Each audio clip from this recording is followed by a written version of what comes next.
تفضل.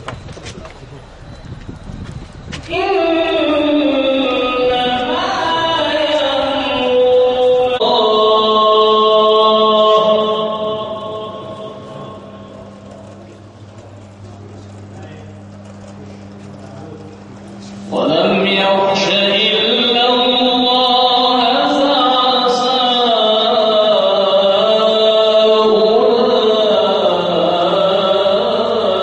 أولئك أن يكونوا من المهتدين.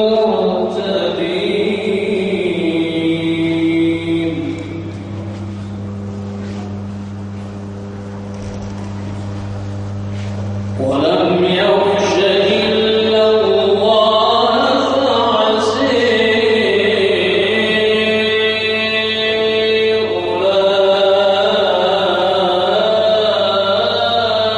أولئك أن يكونوا من المهتدين.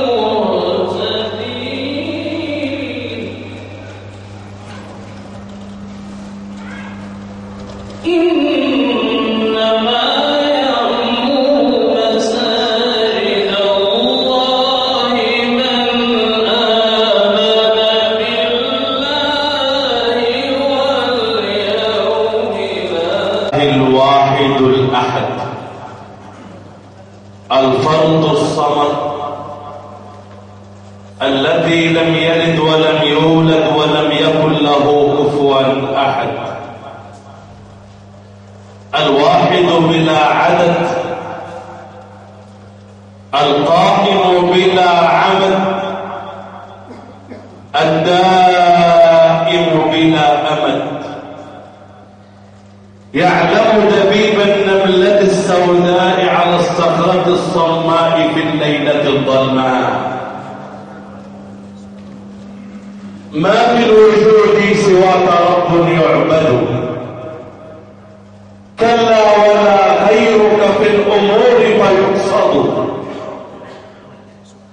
يا من له عنت الوجوه بأسرها رهبا وكل العالمين توحد. الله ربي لا أريد سواه، هل بالوجود حقيقة إلا هو؟ الشمس والبدر من أنوار حكمته، والبر والبحر فيض من عطاياه. الطير سبحه، الوحش كبره، الحوت في بطن البحر ناداه، والنمل تحت الصخور الصم قدسه. رحمة الله الرحيمة، منة الخلاق العظيمة، مهبط الرحمات سيدنا محمد، أول الزاهدين سيدنا محمد، أول الساجدين سيدنا محمد، فجاء النور سيدنا محمد، وناداها المنادي وهب حملت بسيدنا محمد، فإن رمت في الدارين خيرا أكثر من الصلاة على سيدنا محمد. العبادة التعاملية كونك تتعامل بهذه العبادة مع الناس، فإذا كنت كذلك أهنئك بجنة عرضها السماوات والأرض أعدت للمتقين. المسجد يا أحبة هو ملتقى الأنوار في القرية وفي المدينة وفي الشارع وفي القبر وفي السهل وفي الجبل. ما دام هذا المكان يسجد فيه لله، إن الله تبارك وتعالى يبين لنا ذلك. وإذا رأيت الطفل كان يعيش معزولا بلا راع ولا مرعى، فاسأله يا طفل من ذا الذي يرعاك. وإذا رأيت الطفل أجهش بالبكاء عند الولادة، فاسأله يا طفل من ذا الذي أبكاك. وإذا رأيت الثعبان ينفذ السم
أحمد الكلحي، مرحب بك في قرية النواهض وافتتاح مسجد المرحوم طنطاوي سنجاب طنطاوي لشيد ابن كويتي.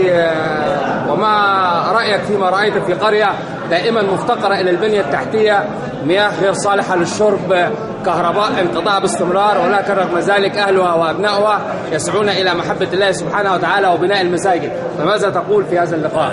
الحمد لله رب العالمين، وأصلي وأسلم على أمير الأنبياء وسيد المرسلين. إليك يا رسول الله وإلا لا تشد الركائب، وعنك وإلا فالمحدث كاذب، وفيك وإلا فالغرام مضيع، وفيك وإلا فالمؤمل خائب، وحبك يا رسول الله ديني ومذهبي، والناس فيما يعشقون مذاهب. بلدة طيبة ورب غفور. الحمد لله رب العالمين. هذه الدعوة توجهت لنا من قبل الحاج طنطاوي سنجاب طنطاوي لبناء هذا المسجد المبارك وافتتاح هذا الصرح العظيم، وهذا إن دل يدل على أن الشجرة من بستان طيب وكان أبوهما صالحا. فالناس هنا كلهم يشهدون بأن الراحل والد كويتي الحج كويتي كان رجلا صالحا رجلا خيرا، وهكذا الأولاد على هذا النهج. أما القرية التي فعلا تفتقد إلى بعض المرافق كالمياه الصالحة وبعض الكهرباء، إن شاء الله نناشد السادة المسؤولين أن يتقدموا إلى هذه القرية بإمدادات المياه الصالحة للشرب، لأن طبعا وجعلنا الماء شيئا حي. هذه القرية الطيبة التي تعتبر من القرى التي نعتز بها جميعا، لأنها فعلا خرجت رجال عظماء، وأكبر دليل على هذه العظمة بأنهم جاءوا لتشييد هذا المسجد لله تبارك وتعالى. فهذا إن دل يدل على المعدن الطيب وعلى حسن الأخلاق، وهكذا الأمم الأخلاق ما بقيت، فإن ذهبت أخلاقهم ذهبوا. أتمنى أن تحزو كل القرى مثل هذا الحزو، وأتمنى أن يكون مسجد جامع في كل قرية حتى يجتمع فيه القاصي والدان، يسلمون على بعضهم بعض ويقيمون الشعائر ثم المصالحات، لأننا الآن في حاجة ماسة إلى المصالحات. وأقول لكل أحبابي فاصفح الصفح الجميل، وكلنا أحباب حضرة النبي صلى الله عليه وسلم. حديث الروح للأرواح يسري، وتدرك القلوب بلا عناء، ومعدنه ترابي ولكن جرت في لفظه لغة السماء. أهبت به فطار بلا جناح، وشق أنينه صدر الفضاء، فحلق في ربى الأفلاك حتى أهاب العالم الأعلى بكائي. من كان يدعو باسم دينك قبلنا، من كان يدعو الواحد القهار، عبدوا الكواكب والنجوم جهالة، لم يبلغوا من هديها أنوارا. هل أعلن التوحيد داع قبلنا، وسم القلوب إليك والأبصار. ندعو جهارا لا إله سوى الذي خلق الوجود وقدر الأقدار. اللهم احفظ مصرنا، اللهم اجعلها واحة الأمن والأمان، اللهم اجعلها واحة الأمن والأمان، اللهم اجعلها واحة الأمن والأمان. احفظ مصر ورجالها، احفظ مصر وجيشها، اللهم اجعلها يا ربنا آمنة مطمئنة سخاء رخاء. وسائر بلاد المسلمين، اجعل بلادنا في أمانك، اجعل بلادنا في ضمانك، ارفع الغمة عن الأمة.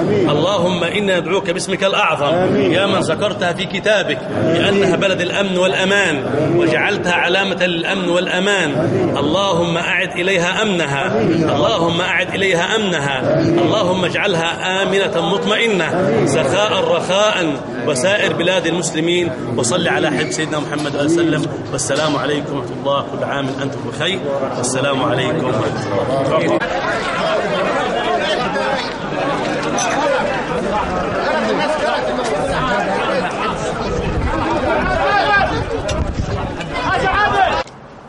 عملنا المسجد ديتي عشان على روح المرحوم أبوه، وربنا إن شاء الله يتقبل إن شاء الله. تبرعنا ببناء المسجد على وفاة الروح المرحوم الوالد الحاج طنطاوي سنجاب طنطاوي، وتم إنشاء هذا المسجد في قرية النواهض بمركز أبو تشت.